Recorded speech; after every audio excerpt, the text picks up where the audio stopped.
അസ്സലാമു അലൈക്കും, welcome back to my channel. അപ്പോൾ ഇന്ന് ഞാൻ വന്നിട്ടുള്ളത് എന്നെപ്പോലുള്ള ഒത്തിരി ആൾക്കാർ ഈ ദുനിയാവിലുണ്ട്. അപ്പോൾ കുറച്ച് കാര്യങ്ങൾ പറയാനാണ്. കുറിച്ചിട്ടുള്ള ഓരോ ഫാമിലി, അതായത് ഒരു ഫാമിലി അറിയണം, ബന്ധുക്കൾ അറിയണം. അത് ഫാമിലിയിൽ നിന്ന് ഉൾപ്പെടുത്തിയത് ഉമ്മ, ഉപ്പ, ബ്രദേഴ്സ്, ഇവരൊക്കെ.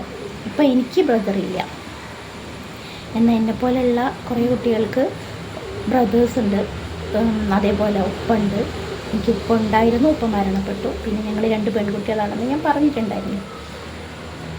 എന്നാൽ ഞങ്ങളെപ്പോലെയുള്ള കുറേ ആളുകൾ, അതായത് വീൽ ചെയറുള്ളവരും വീൽ ചെയറിൽ ഇരിക്കാൻ പറ്റാത്തവരൊക്കെ ആയിട്ട് കുറേ പേരുണ്ട്.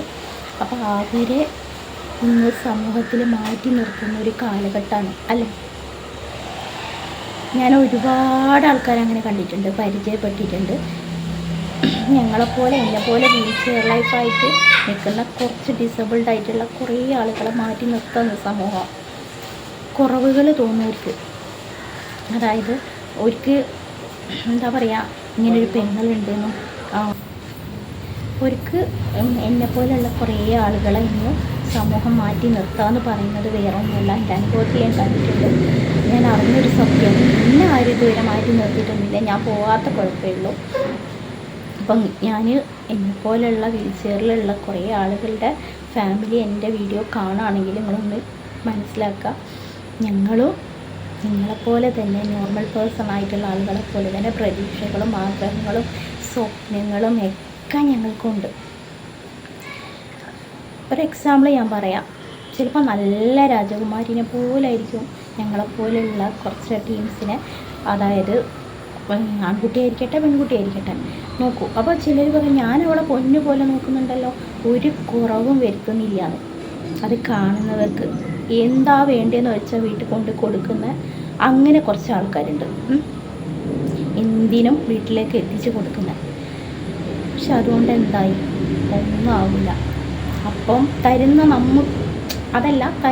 ഇപ്പം ഞാനാണ് ഒരാൾക്ക് കൊടുക്കുന്നെങ്കിൽ എൻ്റെ മനസ്സിനൊരു സന്തോഷം ഉണ്ടാവും, ഞാൻ അവൾക്ക് കൊടുത്തല്ലോ. പക്ഷെ വാങ്ങുന്ന അവളും ആഗ്രഹിക്കും നിങ്ങളെപ്പോലെ ഒരു ഡ്രസ്സ് എടുക്കാനാണെങ്കിലും ഒന്ന് പുറത്തേക്ക് പോകാനോ ഒന്ന് ഫുഡ് കഴിക്കാനോ എന്തെങ്കിലുമൊക്കെ. നിങ്ങൾ പോകുന്നില്ലേ? നിങ്ങൾ ഒന്നും വേണ്ട. നോർമൽ പേഴ്സൺ ആയിട്ടുള്ള ആളുകളോട് ഞാനൊന്ന് ചോദിക്കട്ടെ, നിങ്ങൾ 2 ദിവസം നിങ്ങൾക്കൊരു പനിയോ കാര്യങ്ങളോ വന്നിട്ട് നിങ്ങളൊന്ന് 2 ദിവസം ഒന്ന് റെസ്റ്റ് ചെയ്യാം. അപ്പോൾ ഡോക്ടർ പറയും നിങ്ങളോട് പുറത്തിറങ്ങരുത്, ഇനി ഒരാഴ്ച. അപ്പോൾ നിങ്ങൾക്കുണ്ടല്ലോ ഭ്രാന്ത് പിടിച്ച അവസ്ഥ. അപ്പോൾ നിങ്ങളൊന്ന് ആലോചിക്കുക, നിങ്ങളെ പെങ്ങളായി കിടക്കുന്ന എന്നെപ്പോലുള്ള ആളുകളുണ്ടെങ്കിൽ ഞങ്ങൾക്ക് എത്രമാത്രം വിഷമം ഉണ്ടാവുന്നു. പിന്നെ ഈ വീൽ ചെയർ ഇപ്പോൾ കണ്ടെത്തിയത് അൽഹംദുലില്ലാ. കാരണം നോർമൽ വീൽ ചെയർ ആണെങ്കിൽ ഒരാളെ സപ്പോർട്ട് വേണം. ഇപ്പോൾ ഇങ്ങനൊരു വീൽ ചെയർ ഉള്ളതുകൊണ്ട് ഞങ്ങൾക്ക് ദുനിയാവിൻ്റെ ഏത് അറ്റത്തും പോകാം. അപ്പോൾ ഞങ്ങളെ ഒന്ന് ചേർത്ത് നിർത്തി ഞങ്ങളൊന്ന് കൊണ്ടുപോകാനുള്ള മനസ്സ് നിങ്ങൾക്കും കാണിക്കണം. കുറേ മാതാപിതാക്കൾ അങ്ങനെ ചെയ്യുന്നുണ്ട് കേട്ടോ. കുറേ മാതാപിതാക്കളുണ്ട്, എല്ലാം കൊടുക്കുന്നുണ്ട്. എല്ലാം കൊടുത്തുകൊണ്ടൊന്നും ആവില്ല. ഓർക്കും ഉണ്ടാവും ഒരു സന്തോഷം. അപ്പം ഞാൻ അടുത്തറിഞ്ഞൊരു സന്തോഷം പറയട്ടെ. ഞാൻ എൻ്റെ മാമൻ്റെ കൂടെ പോയിട്ടുണ്ട്, എൻ്റെ ഉപ്പാൻ്റെ കൂടെ പോയിട്ടുണ്ട്, ആകെ അവരെ കൂടെ പോയിട്ടുണ്ട്. പക്ഷേ ഈ വണ്ടി കിട്ടിയപ്പോൾ ഞാൻ ഒറ്റയ്ക്ക് ഒന്നുമില്ല, ഒന്ന് കുറച്ച് ദൂരത്തേക്ക് ഞാൻ തനിച്ചൊന്ന് പോയപ്പോൾ എനിക്ക് കിട്ടിയൊരു സന്തോഷം ഉണ്ടല്ലോ, പറഞ്ഞറിയിക്കാൻ വയ്യ. അതെന്താണെന്നറിയോ? നിങ്ങൾ കാലുകൊണ്ട് നടന്നു പോകുന്നു, ഞാനിങ്ങനെ എൻ്റെ പോലുള്ളവരിങ്ങനെ പോകുന്നു, അതിൽ നിന്ന് കിട്ടുന്നൊരു സന്തോഷമുണ്ട്. ഇടയ്ക്ക് മിഠായി വാങ്ങിക്കാനൊക്കെ പോയിട്ടുണ്ടായിരുന്നു, അപ്പോഴാണ് പോകാത്തത്. അതിൽ നിന്ന് ഞങ്ങൾക്ക് കിട്ടുന്നൊരു സന്തോഷമുണ്ട്. നിങ്ങൾക്ക് പറഞ്ഞാൽ മനസ്സിലാവുമെന്നറിയില്ല. പക്ഷെ ഞങ്ങളും നിങ്ങളെപ്പോലെ ഒരാളാണെന്ന് നിങ്ങൾ മനസ്സിലാക്കണം. അതിനു വേണ്ടിയിട്ടാണ് ഞാനിപ്പോൾ ഈ ഒരു വീഡിയോ ചെയ്യുന്നത്. വേറെ ഒന്നുമല്ല, കാരണം ഞങ്ങൾക്കുണ്ട് മനസ്സ്. എല്ലാം വീട്ടിൽ തന്നെ തന്നിരുന്നിട്ട് എന്ത് കാര്യം. അപ്പോൾ വിചാരിക്കും ഇവളെ എൻ്റെ കാര്യമല്ല പറയുന്നത്, എനിക്ക് എപ്പോൾ വേണേലും പുറത്തിറങ്ങാം, ഞാൻ പോകാത്ത കുഴപ്പമുള്ളൂ. നിങ്ങൾ കണ്ടിട്ടുണ്ടാവുമല്ലോ ഞാൻ ഓട്ടോറിക്ഷയിലൊക്കെ പോകുന്നത്. ഞാൻ എൻ്റെ കാര്യമില്ല, ഒരുപാട് കൂട്ടിലടച്ച കിളികളെ പോലെ ഉണ്ട്. പിന്നെ വേറെ ചില ആൾക്കാരുണ്ട് കേട്ടോ, ഞങ്ങളെപ്പോലുള്ളവരെ വെച്ചിട്ട് മുതലെടുക്കുന്നവർ. അവർക്ക് വേണ്ടതൊന്നും കൊടുക്കുന്നുമില്ല, എന്നാൽ അവരെ വെച്ചിട്ട് ജനങ്ങളെ മുമ്പിലേക്ക് ഇട്ട് കൊടുത്തിട്ട് ക്യാഷ് ഉണ്ടാക്കുന്നത്. അങ്ങനെ ഞാൻ അറിഞ്ഞിട്ടുണ്ട് കുറച്ച് ടീംസിനെ. ആരാണെന്ന് ഞാൻ പറയുന്നില്ല, ഞാൻ അറിഞ്ഞിട്ടുണ്ട്. പക്ഷെ അവർ എല്ലാവരും ഇപ്പോൾ വിദ്യാഭ്യാസവും കാര്യങ്ങളും വരണമെന്നില്ലല്ലോ. എല്ലാവരും അത്യാവശ്യം നമുക്ക് ബോധമുണ്ട് എന്നുണ്ടെങ്കിൽ നമ്മളത് മനസ്സിലാക്കും, ഇതെന്താ അവരിങ്ങനെ ചെയ്യുന്നത്. ബുദ്ധി കുറവുള്ളവരുണ്ടാവും, പിന്നെ പ്രതികരിക്കാൻ തീരെ പേടിയുള്ളവരുണ്ടാവും, പല രൂപത്തിലുള്ള ആളുകളുണ്ട്. എന്നെപ്പോലെയെന്ന് ഞാൻ ഉദ്ദേശിച്ചത് വെറും വീൽ ചെയറിലല്ല, ഒന്ന് കിടപ്പിലുള്ളവരുണ്ടാവും. അതൊക്കെ മനസ്സ് കിടന്ന കിടപ്പിലുള്ളവരെ അങ്ങനെ കിടത്തരുത്. ഡോക്ടർ വിധി എഴുതിയിട്ടുണ്ടെങ്കിൽ ഓക്കെ, അതല്ല കിടന്ന കിടപ്പിൽ അവൻ അങ്ങനെയാണ് അങ്ങനെ തന്നെ കിടക്കട്ടെ, അങ്ങനെ നിങ്ങൾ ഒരിക്കലും വിചാരിക്കരുത്. നിങ്ങളെക്കൊണ്ട് പറ്റുന്ന രീതിയിൽ ഒന്ന് ആ കെട്ടിലേക്ക് തന്നെ ഒന്ന് എഴുന്നേൽപ്പിച്ചിരുത്താൻ ശ്രമിക്കുക. എല്ലാം നമുക്ക് വാങ്ങി തന്നാലും നമുക്ക് സന്തോഷമാവില്ല. നമ്മളൊന്ന് പുറത്ത് പോയിട്ട് ഒന്നും വേണ്ട, ഒരു ചായ കുടിക്കുക, പുറത്ത് പോയിട്ട്. ഡ്രൈവിങ് ഇഷ്ടമായിരിക്കും, ഡ്രൈവിങ് നമ്മൾ ചെയ്യുന്നല്ല, നമുക്ക് കൊണ്ടാകാൻ പറ്റുന്നുണ്ടെങ്കിൽ നമ്മളെ ഡ്രൈവ് ചെയ്തിട്ട് മറ്റുള്ളവരെ കൂടെ നമ്മൾക്ക് അതായത് നമ്മളെ കൊണ്ടുപോകാൻ ശ്രമിക്കുക. അതെല്ലാം അതിനൊന്നും പറ്റാത്ത സാഹചര്യമാണെങ്കിൽ ഈ വണ്ടി പോലത്തെ വണ്ടിയിൽ നമ്മളെ കൂടെ ഒന്നും അവരും വന്നു. അപ്പോൾ എന്ത് രസമായിരിക്കും. ഞാൻ എൻ്റെ അനുഭവത്തിൽ മനസ്സിലാക്കിയ കാര്യം, ഞാൻ ഇന്ത്യയിലൊക്കെ പോയിരുന്ന ആ ഒരു സമയത്ത് നിങ്ങളെ കൂടെ, അതായത് ഫ്ലൈറ്റിൽ യാത്ര ചെയ്യുന്നതല്ല സന്തോഷം, നമ്മൾ നിങ്ങളിൽ ഒരാളാണെന്ന് നിങ്ങൾ പരിഗണിക്കുമ്പോൾ മാത്രമാണ് നമുക്കുണ്ടാകുന്ന ഓരോരോ സന്തോഷം. ഞാൻ പറയുന്നത് നിങ്ങൾ എത്രമാത്രം ഉൾക്കൊണ്ടെന്ന് എനിക്ക് പറയാനറിയില്ല. ഞാൻ എന്നെപ്പോലെയുള്ള ആളുകളുടെ പാരൻസ് അറിയാൻ വേണ്ടിയിട്ട് പറയാണ്. ചിലപ്പോൾ നല്ല രീതിയിലായിരിക്കും, നല്ല പുറത്തൊക്കെ പോയിട്ട് അങ്ങനെയൊക്കെ നിൽക്കുന്ന ആളുകളുണ്ടാവും. അപ്പോൾ വിചാരിക്കും ഞങ്ങളങ്ങനെയല്ലല്ലോ ഞങ്ങളെ മകളെ നോക്കുന്നതെന്ന്. അതല്ല, ഞാൻ അങ്ങനെയുള്ള കുറച്ച് ആളുകളുണ്ട്, അതുകൊണ്ട് അങ്ങനെ പറഞ്ഞുള്ളൂ കേട്ടോ. എൻ്റെ അറിവിലുള്ള 2-3 ഫ്രണ്ട്സിന് എല്ലായിടത്തും പോകുന്നുണ്ട്, ഞാനാ പോകാത്തത്. അപ്പം ഞാൻ എല്ലാവരും പറയും, ഞാൻ പോകാത്ത കുട്ടികളും എന്നെ ആരും കൊണ്ടുപോകാത്തല്ല. ചിലത് കാണിക്കാൻ തന്നെ കുറവായിരിക്കും, അങ്ങനെയുള്ളവരും ഉണ്ട്.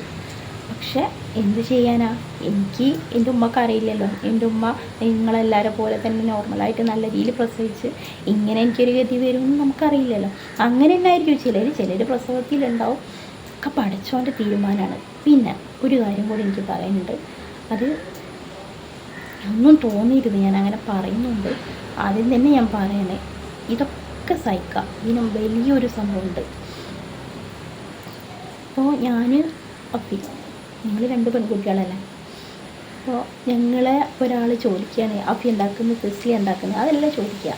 ഒറ്റയടിക്ക് ചോദിക്കും, നിൻ്റെ വയ്യാത്ത മോളെന്തേ, നിങ്ങൾക്കിപ്പോൾ അത് പറഞ്ഞിട്ട് എന്താ കിട്ടുന്നത് എനിക്കറിയില്ല. ഞാൻ എൻ്റെ ഉമ്മയോട് പോലും പറയും, ഒരു കുട്ടികളെ പോലും ഒരാളെ പോലും നിങ്ങൾ വയ്യാത്ത കുട്ടീന്ന് പറയരുത്.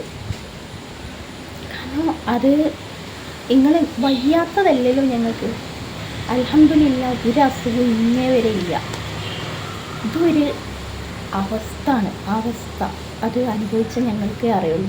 പുറമേ നിന്ന് നിങ്ങൾക്ക് നോക്കിയിട്ട് വയ്യാത്ത കുട്ടിയാലേ, കാലിന് സുഖമില്ലാത്താലേ, അതിൻ്റെ വയ്യാത്ത മോൾ എന്ത് ചെയ്യുന്നു, അല്ലെങ്കിൽ സുഖമില്ലാത്ത മോൾ എന്ത് ചെയ്യുന്നു, എന്ത് രസമായിട്ട് നിങ്ങൾ പറഞ്ഞു പോകണം. അത് ദയവ് ചെയ്ത് നിങ്ങളതൊന്ന് മാറ്റി പിടിക്കുക. കാരണം എനിക്കൊരു പേരുണ്ട്, ഒരു പേരിട്ടിട്ടുണ്ട്, എന്നെയെന്നല്ല ഞങ്ങൾക്ക്. ഞാൻ എൻ്റെ കാര്യത്തിൽ എനിക്ക് പറയാൻ പറ്റുള്ളൂ. എനിക്കൊരു പേരുണ്ട്, അതാണ് എൻ്റെ മേൽവിലാസം. എനിക്ക് നല്ലൊരു ഐഡൻറ്റിറ്റി ഉണ്ട്. ഞാൻ നല്ലൊരു ഉപ്പക്കും ഉമ്മക്കും ജനിച്ചൊരു മോൾ തന്നെയാണ്. അപ്പോൾ നിങ്ങൾക്ക് അതൊന്നും കയ്യിൽ നിങ്ങൾക്ക് എൻ്റെ പേര് വിളിക്കാമല്ലോ. വായ കൊള്ളുന്ന പേര് തന്നെയല്ലേ എനിക്കിട്ടത്. അതൊന്നല്ല, ഇത് വയ്യാത്ത, എത്ര ഈസി ആയിട്ട് നിങ്ങൾ പറയുന്നു. അപ്പോൾ നിങ്ങളൊന്ന് ഓർക്കുക, നാളെ ഇങ്ങൾക്കും വരും അഗതി, വരാതിരിക്കട്ടെ. ഇനി ഒരാൾക്കും അങ്ങനെയൊന്നും വരരുതേന്നാണ് പ്രാർത്ഥന. വന്നവർക്കറിയാം, ഒന്നും വേണ്ട, നിങ്ങളെപ്പോലെ നോർമലായിട്ട് നിൽക്കുന്ന ആളുകൾക്ക് സ്ട്രോക്ക് വരുന്നുണ്ട്, ഒന്ന് തടഞ്ഞു വീഴുന്നുണ്ട്. അപ്പോൾ നിങ്ങൾക്കൊന്നും സഹിക്കാൻ പറ്റില്ല. ഞങ്ങൾ ഇങ്ങനെ ജനിച്ചപ്പോഴേ പറഞ്ഞ പോലെ ഇങ്ങനെ ആയിട്ടാണ്. പെട്ടെന്ന് വരുമ്പോൾ ആർക്കും ഉൾക്കൊള്ളാൻ പറ്റില്ല. അപ്പോൾ ദയവ് ചെയ്ത് ഞാൻ അങ്ങനെ പറഞ്ഞത് ഓറാണ്, നിങ്ങൾ ക്ഷമിക്കുക. ഞാൻ എൻ്റെ മനസ്സിലെ വേദന പറഞ്ഞതേ ഉള്ളൂ. പിന്നെ നേരത്തെ പറഞ്ഞത്, കുട്ടികളെ, അതായത് കുട്ടികളായാലും മുതിർന്നവരായാലും നമ്മൾ കഴിയുന്നത് നമ്മൾ സന്തോഷം കൊടുക്കുക. എല്ലാവരും ഒരുപോലെ തന്നെയല്ലേ, അങ്ങനെ കാണാൻ ശ്രമിക്കുക എല്ലാവരും. ഒരാളെ തരം താഴ്ത്തി പറയുമ്പോൾ വേറൊരു കാര്യമുണ്ട്, നമ്മളൊരാളെ ന്യൂനത മറിച്ച് വെച്ചാൽ പഠിച്ചവന് നമ്മളെ ന്യൂനത മറിച്ച് വെക്കുന്നതാണ്. ആരോട് പറയാനില്ലേ, ആര് കേൾക്കാൻ. ഞാൻ എന്നാലും എൻ്റെ കാര്യം ഞാൻ ഇതിൽ ഓപ്പണായിട്ട് പറയുന്നു. ഒരുപാടൊന്നും ഞാൻ പറഞ്ഞു വലിയ ആളാവുന്നില്ല, ഞാൻ എൻ്റെ വേദന കൊണ്ട് പറഞ്ഞതേ ഉള്ളൂ. ഇൻഷാ അല്ലാഹ് മറ്റൊരു വീഡിയോയുമായി കാണുന്നവരെ അസ്സലാമു അലൈക്കും.